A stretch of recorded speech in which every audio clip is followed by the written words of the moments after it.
दोस्तों आज हम चौथा दिन शुरू कर रहे हैं हमारी K2 के जर्नी का।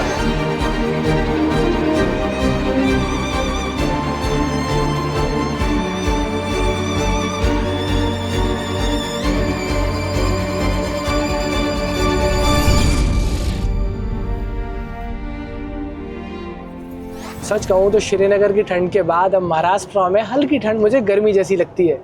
मौसम के साथ साथ परिवेश और भाषा दोनों बदलते हैं, बस गाड़ी वही है, जज्बा वही है और हम चल भी उसी स्पीड में रहे। हाँ, एक चीज़ हमें समझ में ये आ रही है कि ईवीज़ के साथ में अब उतनी प्लानिंग भी नहीं चाहिए जितनी प्लानिंग हम सोचते हैं। चार्जर्स हर जगह हैं और अच्छी बात यह कि अब लोग ईवीज़ को समझना शुरू कर दिए। देखो, मोटा मोटा प्लेटफॉर्म तो वही होता है, मतलब बेस तो वही है, चाहे पैसेंजर व्हीकल्स हो या फिर हमारी कमर्शियल व्हीकल्स। कमर्शियल व्हीकल्स में मैं हमेशा हमारी बोलता हूँ क्योंकि जितना गहरा रिश्ता है वो रिश्ता कहीं ना कहीं जज्बे के साथ में आप तक पहुंचना चाहिए। हर ढाबे पे, हर फ्यूल स्टेशन पे अब चार्जिंग स्टेशन हैं। इसका फ़ायदा ये होता है कि बहुत ज़्यादा प्लानिंग की ज़रूरत नहीं है, स्पेशली आप हाईवेज़ वगैरह पे जा रहे हो तो आपको बहुत डेंस नेटवर्क मिलेगा, तो अब जहाँ मर्जी वहाँ चार्ज कर लो। अब रुकने को थोड़ा तो रेस्ट लेते ही हैं हम लोग, नॉन स्टॉप तो कोई भी नहीं चलाता है। बट हाँ, एक चीज़ आपको बताते हैं, इस कावा से लेके कॉफ़ी तक के सफ़र में एक चीज़ मुझे समझ आ रही है, वो ये कि जो आइसर की प्रो एक्स ईवी है, क्या गजब गाड़ी बनाई है। अब पीछे उतर के मुझे एक भैया ने बताया, जो ट्रक वाले भैया, कि यार आपकी गाड़ी को 9 कमानियाँ आती हैं, 9 पट्टे आते हैं। तो यार हम तो जो है गाड़ी खरीदते हैं, बड़े बड़े ट्रक्स खरीदते हैं, उसके बाद भी हमें कमानियाँ बढ़वानी पड़ती हैं, लीव्स बढ़वानी पड़ती हैं लीफ स्प्रिंग सस्पेंशन के अंदर। बट आपकी गाड़ी को तो वैसे ही आते हैं। फिर उन्होंने मुझे एक बात बताई कि उनका काम भी कमानी का है, मतलब वो काम भी लीफ स्प्रिंग का करते हैं। अब देखो, जिसका जो काम है उसकी नज़र भी वहीं जाती है। तो उन्होंने मुझे बताया कि इसमें जो पहली वाली लीफ के नीचे दूसरी वाली लीफ आई है, उस लीफ को भी मास्टर लीफ जितना लंबा किया गया है। मतलब अगर गॉड्स फॉरगिव, भगवान कभी ऐसा ना करे, बट फिर भी अगर पहली लीफ टूटती है कहीं भी तो दूसरी लीफ जो है पूरा सपोर्ट ले लेगी और आप कुछ दूरी तक चल के अपना लोड डिलीवर कर सकते हो, सामान डिलीवर कर सकते हो। अब देखो, लगभग 2100 प्लस किलोमीटर हमने इसको चला लिया है। कभी कभी ऐसा हुआ है कि ब्रेकर्स बहुत शार्प थे, कभी कभी ऐसा हुआ है कि हमने भी कहा कि चलो चलते हैं, इतना ज़्यादा नहीं लगा। तो पैराबोलिक सस्पेंशन ने इतना कॉन्फिडेंस हमें दिया है कि ये कार की ही तरह कंफर्ट दिया है। जितने भी लोग बैठे हैं उन्होंने एक बात ज़रूर बोली है कि यार ये गाड़ी कंफर्टेबल तो है। तो आप बताओ कैसा लग रहा है आपको हमारा कावा से कॉफ़ी का सफ़र? क्या आप कभी सोचते हो कि आप कभी खरीदोगे इलेक्ट्रिक गाड़ियाँ अपने बिजनेस के लिए? और अगर खरीदोगे तो क्यों खरीदोगे, ये सब कमेंट में बताओ।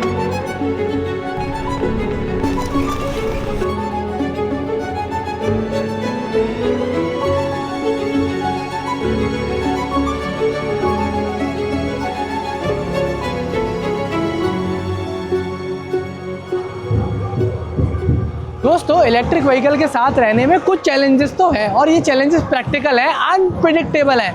आप इनको पहले से प्रिडिक्ट नहीं कर सकते, नॉट इवन आइसर का अप टाइम सेंटर। जी हाँ, बताता हूँ चैलेंज क्या है। देखो, पहले तो गाड़ी का हाइट देखो भाई, कितना ऊंचा है। करेक्ट, इतना ऊंचा हाइट होने के कारण ये जो पीछे चार्जिंग इसके अंदर लगा हुआ है, जिसके पास हम अभी जाने वाले, हमारी गन नहीं आ पा रही थी, मतलब हमारी गाड़ी वहाँ नहीं आ पा रही थी, तो हमारी गाड़ी नहीं आई, तो जो शेड है उसके बाहर गन नहीं आ पाई। तो देखो हमने गाड़ी को किस तरह से चिपका के जो है वो गन लगाया है।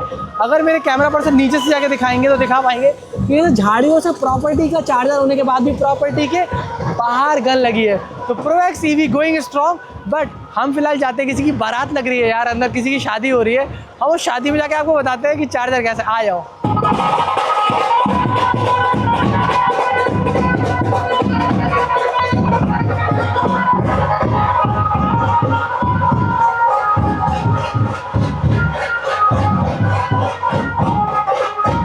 सिर्फ 7-7.5 फुट ही हाइट है और हमारी गाड़ी 14 फुट ऊंची है भाई। ये है वो चार्जर जिससे हम कर रहे हैं चार्ज।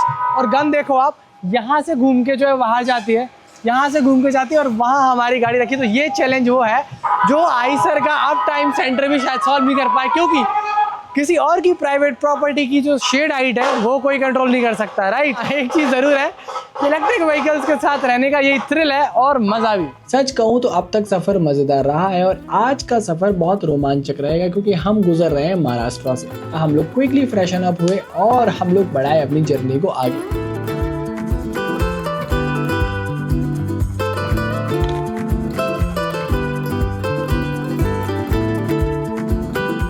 और इसी तरह सफ़र में हम पहुँचे हमारे अगले चार्जिंग स्टॉप। पहली बार ऐसा हो रहा था पूरे रास्ते में जब हमारी गाड़ी चार्ज ही नहीं हो रही। हमने ट्राई किया, काफ़ी ट्राई किया, पर सोचा कि पास में ही दूसरा चार्जर है तो क्यों ना वहाँ जाया जाए।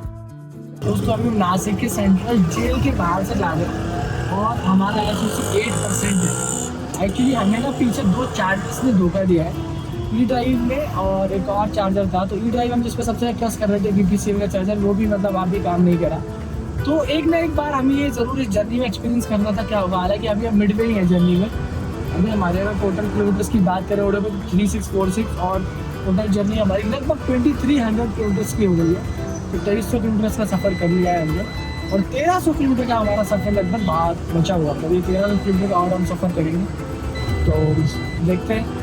बाकी अभी 7% SOC के और अगला चार्जर जो है वो फिंगर क्रॉस्ड वाला है, क्योंकि वो काम करेगा कि नहीं करेगा ये नहीं पता आपको। तो अब देखते हैं। बाकी तो नासिक शहर अच्छा है, कोई ट्रैफिक है तो सभी शहरों में हो रहा है और उसकी कोई खास शिकायतें नहीं है। बाकी तो ठीक है।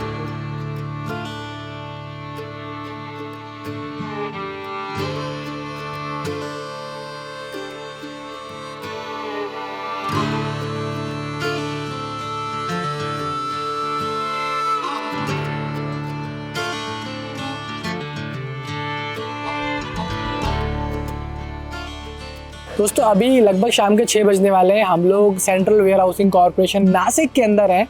लास्ट जब हमने इसको फुल चार्ज किया था वो था सुबह के 11 बजे। उसके बाद ऐसा बिल्कुल मत सोचते कि हमने इसको बहुत सारा चलाया है। पहली बार क्रू ने जो है वो ढंग से बात लिया है, रेस्ट लिया है, खाना खाया और उसके बाद में 2 चार्जर्स पे हमें फॉल्ट मिला। अभी अपेरेंटली पहली बार ऐसा हुआ थ्रू आउट द जर्नी, जब चार्जर्स अवेलेबल दिखा रहे थे, गन कनेक्ट हो रही थी, चार्ज इनिशिएट हो रही थी और बाद में करंट नहीं बढ़ रहा था। लेटर ऑन हम बहुत परेशान हुए, हमने कॉल सेंटर में कनेक्ट किया और उन्होंने भी हमें काफ़ी सारी चीज़ें बताई। लास्ट में चीज़ पता लगा वो ये कि हमने हैंड ब्रेक ही रेस नहीं किया था, जिस कारण से हमें काफ़ी सारी परेशानी आ गई। सेफ्टी फीचर है भाई गाड़ी का कि जब तक हैंड ब्रेक नहीं लगाओगे तब तक आपको गाड़ी चार्ज नहीं देगी। ये हुआ, अभी हम चार्ज कर रहे हैं इस गाड़ी को। थोड़े से कुछ छोटे मोटे वीडियोस बना रहे थे इसलिए कर रहे हैं। अगर आप यहाँ देखोगे अब आके तो आपको दिखाता हूँ ये 81% जो है फिलहाल चार्ज हो गया है। लगभग 30 किलोवाट के आसपास ही जो है गाड़ी चार्ज हो रही है। हम इसको पूरा चार्ज करने के लिए नया गांव से आगे चार्ज करेंगे। अब पहले ये हालांकि चार्जिंग स्टॉप था ही नहीं, हम इसको सिनर के आसपास चार्ज कर रहे थे, बट अब जो है चार्जिंग हो रही है central warehousing corporation Nashik के अंदर। और गाड़ी भी काफ़ी देरी चल चुकी है और हमें मज़ा आ रहा है। और ये थोड़ी शाम ना पहली बार शांत सी शाम है, क्योंकि इसके पहले तो हम मोशन में थे तो क्रू को भी एक बहुत अच्छा रेस्ट मिल गया। 6 घंटे के आसपास हम लोग भी एकदम बिल्कुल स्टैंड स्टिल थे। काफ़ी सारे क्रू ने सो लिया है, मेरी भी काफ़ी सारी नींद हो गई और मैंने लैपटॉप पर भी काफ़ी सारा काम कर लिया है। अब इस K2K Pro X जर्नी का एक फ़ायदा और भी है कि जब जो हमने आज यहाँ टेस्ट लिया है वो मिसल पाव का टेस्ट लिया है और मुझे मिसल पाव पर्सनली बहुत पसंद है, तो उसका जो तीखापन है वो बड़ा अच्छा लगता है। और अब जो है वो आगे की तरफ जा रहे हैं हम, केरल की तरफ, तमिलनाडु की तरफ, कर्नाटका की तरफ, मतलब साउथ की तरफ, क्योंकि अब कन्याकुमारी दूर नहीं। बहुत सारे वर्कर्स जो यहाँ FCI में काम करते हैं उनसे हमारा बढ़िया इंटरेक्शन हुआ। वो अपने ब्रेक में हमसे मिलने आए और उन्होंने हमारी गाड़ी के बारे में इंक्वायरी करी, क्योंकि इस टाइप की गाड़ी उनके वेयर हाउस में पहले कभी नहीं आई थी। काफ़ी सारे सवाल उनके हमने आंसर किए और उनको अपनी गाड़ी के बारे में बताया। इसके साथ ही हम 100% SOC लेके निकले आगे की तरफ।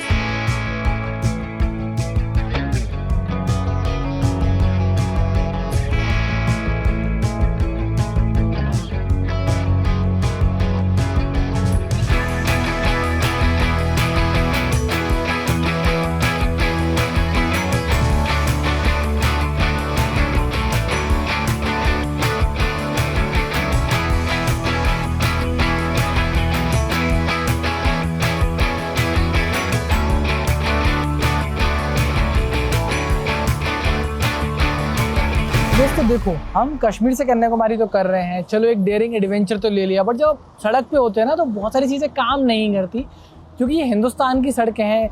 यहाँ पे हर अनप्रिडिक्टेबल चीज़ होती है जो कि आप प्रिडिक्ट करके नहीं चलते। अभी हम गिल्डा के चार्जर पे इसको चार्ज कर रहे हैं और यहाँ पे हम नासिक से निकल के आ गए। ये गुरुदेव होटल है और यहाँ पे तो बहुत बड़ा चार्जिंग इंफ्रास्ट्रक्चर है, मतलब मल्टीपल जो व्हीकल्स हैं वो चार्ज हो सकती हैं। अब एक चीज़ और मैं वहाँ से यहाँ तक नोट करके आ रहा था कि जो नासिक से लेके पुणे तक की जो चार्जर्स की डेंसिटी है वो काफ़ी ज़्यादा है। मतलब ऑब्वियसली मेट्रोपॉलिटन सिटीज़ हैं, बॉम्बे है, पुणे है, शिरडी है, लोग जाते बहुत ज़्यादा है ना, ट्रैवल बहुत करते हैं, तो वाई नॉट एन EV। कई सारे लोगों ने पहले भी कश्मीर से कन्याकुमारी किया है, इलेक्ट्रिक व्हीकल में भी किया है, कमर्शियल में तो हम ही ऑब्वियसली पहले कर रहे हैं, बट उन्होंने कोई ना कोई बैकअप चार्जिंग ऑप्शन के साथ में किया है। हम ही वो हैं इकलौते, कोई बैकअप ऑप्शन नहीं है जी। मिलेगा चार्जर तो करेंगे और नहीं मिलेगा तो क्या करेंगे, ये अब तक नौबत ही नहीं आई है। 2500 किलोमीटर के लगभग हम चल गए। आओ किलोमीटर रीडिंग भी देख लेते हैं कितना किलोमीटर हो गया। टोटल हमारी ट्रिप डिस्टेंस देखोगे तो हम 2383 किलोमीटर चल गए और अगला स्टॉप हमारा डेफिनेटली 2500 किलोमीटर प्लस पे होगा, जो कि पुणे के आसपास होने वाला है। अब देखो भाई, थोड़ा बहुत क्रू तो मेरा भी है, मैं शिफ्ट चेंज करूँगा, मैं सोऊंगा। अब जो है गुरुदेव में जाके कुछ खाना वाना खाएंगे और आपको बताएंगे। दिन में तो मिसल पाव मज़ा आ गया था, एकदम बढ़िया सा टूट था। और यहाँ क्या खाएंगे गैस करो, जब तक मैं आपके लिए लेके आता हूँ इस वीडियो का अगला अपडेट। 2% in 1 minute, तो फॉर 100% वी नीड 50-55 मिनट्स, क्योंकि पैसे बस हर कोई ईवी ले रहा है, बट कमर्शियल में कोई ईवी अभी सोचता है ना कमर्शियल में कैसे लेंगे, बिजनेस रुक जाएगा, कहाँ चार्ज करूँगा, क्या करूँगा। अब मैं कश्मीर से कन्याकुमारी पब्लिक चार्जिंग पे जा रहा हूँ, कोई बैकअप नहीं है मेरे पास, कुछ नहीं है, जो है वो यही जो चार्जिंग मिलते हैं वहाँ चार्ज करते हैं। तो that way it's going strong. ये नहीं मिला तो फिर इसके अलावा अभी तक ऐसा हुआ नहीं, मतलब अब तक ऐसा हुआ नहीं, मतलब in my iSir app you have a different app in phone, so this is a driver assisted monitoring system. This records inside and outside just like a dash cam, but this gives, if you talk on a phone, if you don't wear a seat belt, if you have a collision, something like that, it will get alert on the my iSir app. Same footage you can see on the my iSir app. So this is a 100% connected vehicle and it has 3 variants: the base, the mid and the top. We are in the top trim. Every variant is 100% connected. चलो, nice to meet you. Same thank you. तो दोस्तों अब देखो, आपको पता ही है day 4 चल रहा है और गाड़ी ने आज चार्जिंग लिया है और आज थोड़े से सेटबैक्स भी हुए थे चार्जर और थोड़ा हमारी मिसअंडरस्टैंडिंग के कारण, पर संजय सर हमारे साथ भाई लगातार जितनी हमारा एंड्योरेंस है उससे डबल जोश के साथ में है। इतने सारे लोग आते हैं मुझसे पूछते हैं कि लोडेड ले जा रहे हैं और हम पूरे लोड के साथ में जो है गाड़ी को लेके जा रहे हैं। तो सर क्या लगता है कि मतलब हमने जो है अभी तक जो स्टेप लिया वो सही लिया है कि लोड के साथ जाना है और प्रैक्टिकल कंडीशंस में जाना है, मतलब आम आदमी चला सकता है मैक्सिमम एक्सट्रीम, हम एक्सट्रीम जा रहे हैं क्योंकि हमने कभी इसको लूज नहीं लिया as a record breaking. Maximum type आप ड्राइव कर रहे हैं, आप कहीं से ट्रक ड्राइवर नहीं लगते। हाँ ठीक है, अब जो लोग आ रहे हैं इंक्वायरी कर रहे हैं उनको क्यूरियोसिटी हो रही है। अब सबसे पहला उनको अपने क्वेश्चन का आंसर तो यही मिल जाता है कि जब आप जैसा एक आम आदमी अगर ड्राइव कर सकता है तो व्हाई नॉट समवन एल्स, कोई भी कर सकता है। दूसरा जो हमने बात की है इसकी, इसको लोड हमने पूर्ण रखा हुआ है, तो एक प्रैक्टिकल एस्पेक्ट है। हम उनको दिखा सकते हैं कि भी देखो गाड़ी पीछे से आ रही है, हमारे पास सारी फुटेज हैं और ये गाड़ी लोडेड है, हमने इसको यहीं लोड नहीं किया, पीछे से लोड करते हुए ला रहे हैं। और कई तरह की ऑब्स्टेकल्स आई हैं, कंडीशंस आई हैं, इस गाड़ी का कुछ नहीं बिगड़ा और अब तक ये स्मूथ चलती आ रही है। तो दोस्तों ये कुछ था डे 4 से, और अब जो है हम नाइट में जर्नी शुरू करेंगे यहाँ पे पहले डिनर करने के बाद। तो ये हमारा डिनर चार्जिंग स्टॉप था।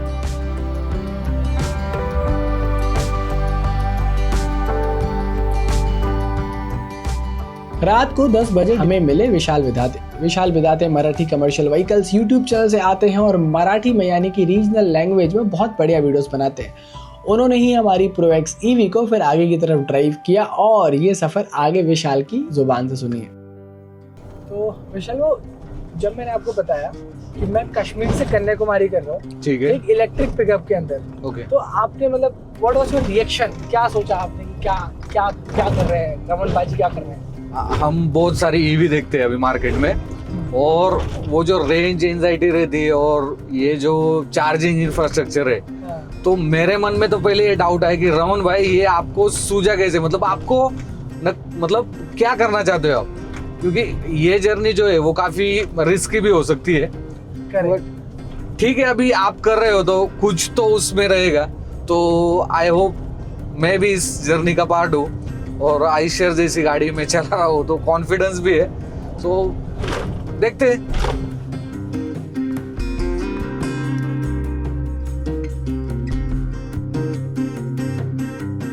चलो, अगर कमर्शियल ईवी के बारे में आपको एक लाइन कहनी हो कि पब्लिक कैसे अडॉप्ट करती है, ओके, तो कैसे आप डिफाइन करोगे? आपने देखा, ऑब्जर्व करा है 3 व्हीलर में, 4 व्हीलर में, मतलब देखो अडॉप्ट कर रहे हैं लोग, और मतलब जिस बंदे को मालूम है ना कि मेरा एक फिक्स रूट है और मुझे वहाँ पे गाड़ी चलानी है, तो वो मतलब ज्यादा दिमाग नहीं लगा रहा है, वो जा रहा है, गाड़ी ले रहा है प्लानिंग के हिसाब से।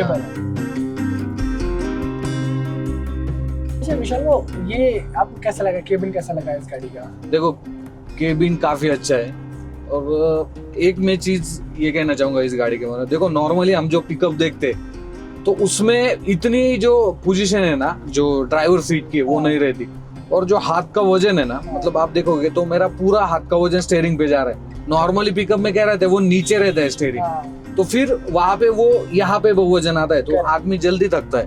तो यहाँ पे वो बेनिफिट मिल रहे हैं, तो जिस हिसाब से हमें डिस्टेंस कवर करना है ना, तो वहां पे ये काफी अच्छी तरीके से आपको हेल्प करता है। ऐसे में ट्रक्स पर आते हैं। Okay. इनको जो कोर डीएनए है ना वो ट्रक्स का है। ट्रक्स का है। कमांडिंग पोजीशन, ऊंचा बिठाएंगे, बड़े शीशे दे देंगे, है ना? राइट, हाँ। तो ये सब कहाँ से आता है? ट्रक्स से आता है। ट्रक से ट्रक्स आता बनाना आता है ना, हाँ, और ये अब स्मॉल ट्रक्स बना रहे हैं। ओके। तो कहीं ना कहीं थोड़ा तो वो ट्रांसफर होगा, तो वो एटीट्यूड नहीं छोड़ा है। नहीं, वो दिख भी रहा है। मतलब मैं लिटरली आपको बोल गया, मैं बाकी के कंपटीशन में जो भी गाड़ियां देखता हूँ ना, तो हम कहाँ पे भी हाथ लगाते हैं ना, तो वहाँ पे वो एजेस रहते हैं, हाँ। वो दिखते हैं कि हाँ यार यहाँ पे ये कट किया है, बट यहाँ पे है ना वो चीजें नहीं है। वो आपको यहाँ पे फिट एंड फिनिश लेवल जो है ना, वो एकदम प्रॉपर मिलते हैं इस गाड़ी की। अच्छा, ये ना ऑल मेटलिक केबिन है, और अच्छा। यूरोपियन जनरली लोग इंडियन स्टैंडर्ड्स के लिए टेस्ट करते हैं। This is one of the cabin जो यूरोपियन स्टैंडर्ड्स में क्रैश टेस्टेड है। अच्छा, क्रैश ओके। टेस्ट किया हुआ है। और दिस ऑल मेटलिक केबिन, आप कहीं भी चुम्बक लगाएंगे ना, हाँ, हाँ। चिपकेगा। प्लास्टिक यूज नहीं है, अच्छा, और डबल शीट मेटल है। आगे ये पूरा क्रम्पल जोन है, ओके। और ये पूरा रोबोटिक वेल्डिंग के साथ आता है। एक ईवी के साथ इतना लॉन्ग डिस्टेंस जो कवर किया है आपने, वो भी काफी चैलेंजिंग है, और फ्यूचर में जो भी गाड़ी लेने वाले उनके लिए ये वीडियो काफी हेल्पफुल रहेगा। तो आपके लिए भी मेरी ढेर सारी शुभकामनाएं, और मैं इस जर्नी का जो पार्ट बनाऊं वो भी मुझे फ्यूचर में काफी हेल्प करेगा कि ईवी अगर हम लेते हैं और ऐसी लॉन्ग जर्नी ट्रिप करनी है तो कैसे हम प्लान कर सकते हैं। इस वीडियो के माध्यम से लोगों को भी मालूम चलेगा। तो थैंक यू सो मच। विशाल और मैं लगभग रात को 2:30 बजे तक प्रोएक्स ईवी के केबिन में रहे, बहुत सारी बातें की, और अब पुणे में उनसे विदा लेने का समय है। इसके बाद गाड़ी अब ड्राइवर चलाएंगे, और मैं आपको मिलूंगा सीधे सुबह थोड़े से रेस्ट के बाद।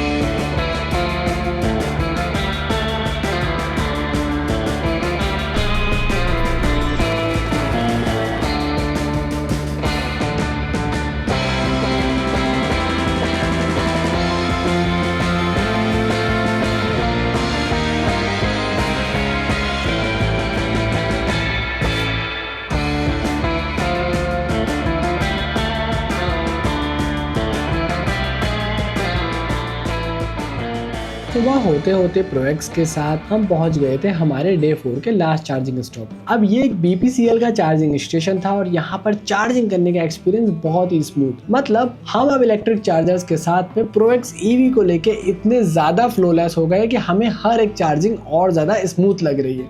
हाँ, एक चीज़ और है, डेली कुछ ना कुछ नया सीखने को मिल रहा है, ईवी व्हीकल्स को लेके भी, लोगों की उनको लेके सोच को लेके भी, और हम अपनी मिस्टेक्स भी करके समझ रहे हैं, सीख रहे हैं, और हमें अब आगे बढ़ने में मदद मिल रही है हमारी लर्निंग्स के साथ भी। वैसे आने वाला सफ़र और रोमांचक होने वाला है, तो बने रहिए हमारे साथ अगले एपिसोड तक, क्योंकि एक्सपर्ट है तो पॉसिबल है।